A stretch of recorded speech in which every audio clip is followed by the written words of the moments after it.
Hello दोस्तों, Kenneth Anderson की book की हमारी कहानी चल रही थी बायरा द पुजारी। और इसी कहानी में एक आदमखोर टाइगर का भी जिक्र है। पिछले एपिसोड में आपने देखा था कि एंडरसन ने हमें बताया कि वो बायरा से कैसे मिले थे 25 साल पहले। अब आगे की कहानी सुनते हैं।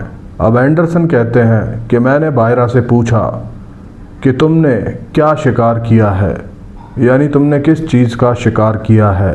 तो उसने जवाब दिया, कुछ नहीं हुजूर, कल रात कोई जानवर पानी पीने आया ही नहीं। अब एंडरसन कहते हैं कि मैंने और ज़्यादा सख्त लहजे में फिर से उससे पूछा कि सच सच बताओ कि तुमने किस जानवर का शिकार किया है। अब बायरा ने इशारा किया अपने पीछे आने के लिए। वो नदी के बहाव की विपरीत दिशा में तिरछा चलते हुए दूसरे किनारे तक पहुंच गया और मैं भी उसके साथ पहुंच गया। मैंने नदी की रेत पर एक काला सा बड़ा ढेर देखा। पास जाने पर पता चला कि वो है एक सांबर डियर, जो कि एक फीमेल है, यानी कि बायरा ने ऑलरेडी एक सांबर का शिकार कर लिया था और अब वो दूसरे शिकार की फिराक में बैठा था। और इतने में ही एंडरसन वहाँ पहुँच गए थे। अब एंडरसन कहते हैं कि मैंने बायरा की तरफ गुस्से और नाराज़गी भरी नज़रों से देखा और उसने बड़ी सादगी से जवाब दिया कि मालिक, हम भूखे हैं। अगर हम शिकार नहीं करेंगे तो हम खाएंगे क्या, और अगर हम खाएंगे नहीं तो हम मर जाएंगे। अब उससे कुछ गज की दूरी पर एंडरसन रेत पर बैठ गए और इशारा करके एंडरसन ने बायरा को बुलाया कि वो उनके पास आकर बैठ जाए। इसके बाद एंडरसन ने अपने जेब में से तंबाकू की डिब्बी निकाली, जिसमें पाइप में भरने वाली तंबाकू थी। अब एंडरसन ने थोड़ी सी तंबाकू बायरा के हाथ में दी और बायरा उस तंबाकू को शक की निगाह से देखने लगा। इसके बाद उसने उस तंबाकू को सूंघा और फिर वो पहचान गया कि ये क्या है। फिर उसने अपना सर पीछे करके पूरी की पूरी तंबाकू अपने मुंह में उंडेल दी। इसके बाद काफ़ी देर तक शांति रही, क्योंकि वो एंडरसन के द्वारा दी गई तंबाकू चबाने में व्यस्त था। अब तंबाकू चबाते चबाते बायरा ने एंडरसन से कहा, और ये कहने में उसे बहुत हिम्मत जुटानी पड़ी, कि मालिक, आप मेरी बंदूक के बारे में फॉरेस्ट के अधिकारियों को तो नहीं बताएंगे ना, क्योंकि इसके बिना मैं भूखा मर जाऊंगा। मेरे 4 बच्चे और बीवी मुझ पर आश्रित हैं। अब एंडरसन कहते हैं कि मेरे सामने एक दुविधा खड़ी हो गई थी। मेरा जो बंदूक का लाइसेंस है वो इसी शर्त पे मुझे दिया गया है कि जंगल के अवैध शिकारियों को पकड़वाने में भी मैं फॉरेस्ट वालों की मदद करूंगा, और जो भी इस तरह से अवैध शिकार करते हुए पकड़े जाएं, उन्हें भी और उनकी बंदूकों को भी फॉरेस्ट वालों को जब्त करवाऊंगा। लेकिन पता नहीं क्यों इस व्यक्ति में, यानी बायरा में, कुछ अजीब सी एक बात थी जो मुझे अच्छी लग रही थी। अब एंडरसन कहते हैं कि मैंने बात घुमाते हुए उससे पूछा कि तुम रहते कहाँ हो, और बायरा ने जवाब दिया कि हमारा ना तो कोई घर है और ना ही कोई ठिकाना है। हम दिन भर जंगल में मधुमक्खियों के छत्ते ढूंढते रहते हैं, और अगर कोई छत्ता हमें मिल जाता है तो हमारी किस्मत चमक जाती है, और हम लोग उसे 7 मील दूर जाके पेन्नाग्राम के बाज़ार में 1 रुपए में बेच देते हैं, और उस 1 रुपए से मैं रागी का आटा खरीदता हूँ, जो कि मेरे और मेरे परिवार के लिए 4 दिनों का राशन होता है। अब जब कभी मधुमक्खी का छत्ता नहीं मिल पाता तो हमें फिर शिकार करना पड़ता है। अब बायरा ने बताया कि जब कभी उसे शहद नहीं मिलता तो वो उदुम्बू, यानी कि गौ का शिकार भी करता है, जिसका मांस वो खा लेता है, और पूंछ को पेन्नाग्राम के एक वैद्य को बेच देता है। वो वैद्य भी कमाल का आदमी है। वो उस पूंछ को पहले उबालता है, इसके बाद उसमें कुछ जड़ी बूटियाँ मिलाता है, फिर वो इन सब को सुखाता है और उसका बनाता है वो पाउडर, और उस पाउडर की एक पुड़िया को वो 50 पैसे में बेच देता है, और वो बेचता है सिर्फ आशिकों को। ये पुड़िया आशिकों को बेची जाती है।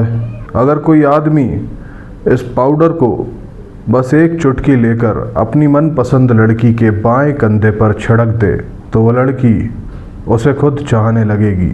अब ये बात बताने के फ़ौरन बाद ही बायरा ने एंडरसन को तिरछी नज़र से देखा और कहने लगा कि हुजूर, आपको तो कहीं वो पाउडर नहीं चाहिए।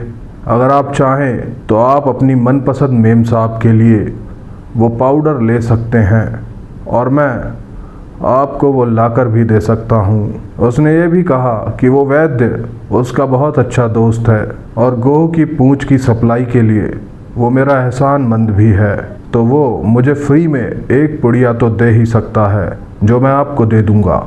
आप भी जाकर अपनी मनपसंद मेम साहब के बाएं कंधे पर बस एक चुटकी पाउडर छिड़क दीजिएगा, फिर वो मेम साहब हमेशा हमेशा के लिए सिर्फ आपकी ही हो जाएंगी। अब एंडरसन कहते हैं कि इसके फ़ौरन बाद ही मैंने उससे कहा कि देखो भाई, मैं अभी किसी भी औरत के इस तरह प्यार में पड़ा नहीं हूँ कि मुझे गोह के पूंछ के पाउडर की ज़रूरत पड़े। अब अपने बारे में और कुछ बताओ। अब उसने कहा कि जब कुछ भी नहीं मिलता और हम लोग बहुत भूखे होते हैं तो जंगली जड़ें यानी रतालू खोद कर खाते हैं। अब बायरा बोलता है कि जब भी हम कोई शिकार करते हैं तो थोड़ा मांस खुद के लिए रखते हैं और थोड़ा हम सुखा लेते हैं, बाकी का हम पेन्नाग्राम के बाज़ार में जाकर बेच देते हैं।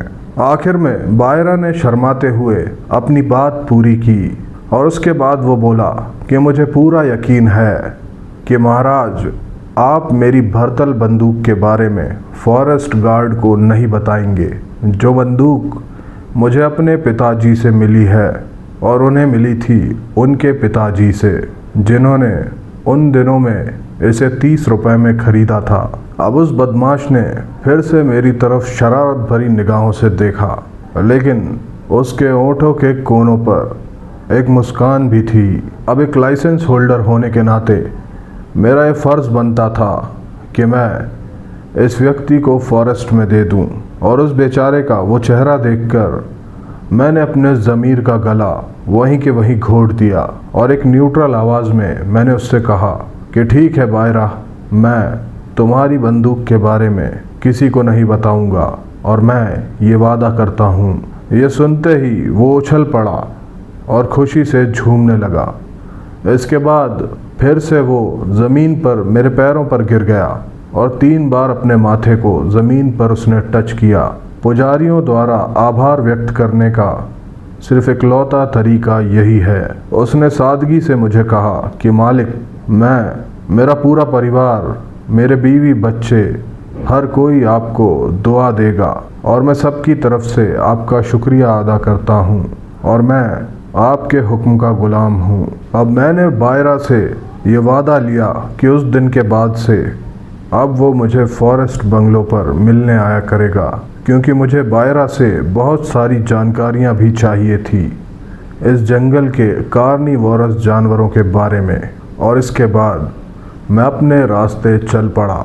अपने वादे का पक्का वो बायरा अगले दिन की सुबह के 10 बजे ही फॉरेस्ट बंगलो आ गया, सीधा मेरे पास। अब एंडरसन कहते हैं कि जब मैंने बायरा से बारीकी से पूछताछ की तो पता चला कि 2 रातों पहले ही टाइगर उससे सिर्फ 5 फीट की दूरी से होकर गुजरा है और ये घटना हुई थी नदी के बहाव की उल्टी दिशा में, उस जगह से 2 मील की दूरी पर, जब 2 रात पहले बायरा सांबर का शिकार करने के लिए बैठा था। उसने बताया कि वो एक बूढ़ा शेर था जिसकी वजह से उसका इलाका काफ़ी छोटा हो गया है और वो इस इलाके में बार बार दिखता है। फिर इसके बाद बायरा ने मुझे बहुत ही अजीबोगरीब कहानी सुनाई। उसने बताया कि तकरीबन 1 महीना पहले जब वो इसी जगह पर सांबर का शिकार करने के लिए छिपकर बैठा हुआ था, तब रात की चांदनी में वहाँ पर एक स्पॉटेड डियर आ गया, यानी कि चीतल, और उसने एक शॉट में ही उस चीतल का शिकार भी कर लिया था। इसके फ़ौरन बाद ही बायरा ने अपनी बंदूक में फिर से बारूद भरी और अब वो सोने की तैयारी करने लगा बाकी की रात काटने के लिए। तभी इसके बाद अचानक से एक टाइगर प्रकट हो गया और उस मरे हुए चीतल के पास वो टाइगर पहुंचा। उसके बाद उसने उसे सूंघ कर उसका जायज़ा लिया। अब जब वो टाइगर वो सांबर को लेकर भाग गया था तो बायरा की इतनी भी हिम्मत नहीं बची थी कि अपनी बंदूक को फिर से रीलोड कर ले, क्योंकि उसकी बंदूक इतनी जल्दी रीलोड होती नहीं थी। वो भरतल बंदूक थी जिसमें बारूद को अलग से भरना पड़ता था और उसके बाद फिर उसमें छर्रे डालने पड़ते थे। तो बायरा वहीं बैठा रहा। अब एंडरसन कहते हैं कि मेरा मन करने लगा कि मैं उस टाइगर को ढूंढूं और मार दूं, लेकिन उस वक्त मेरे पास कोई जिंदा बेट थी नहीं, और अगर मैं बेट के लिए जानवर लेने जाता, जैसे कि भैंस का कोई पाड़ा, तो मुझे जाना पड़ता पेन्नाग्राम तक, जो कि यहाँ से काफ़ी दूर था। तो मैंने फैसला किया कि बायरा के साथ यहीं पर एक मचान बनाकर बैठूंगा। दोस्तों, अगर अब तक आपने चैनल को सब्सक्राइब नहीं किया है तो कर लीजिए। आज के एपिसोड में इतना ही, बाकी की कहानी सुनेंगे अगले एपिसोड में। तब तक अपना ध्यान रखिए, चलते हैं। जय हिंद।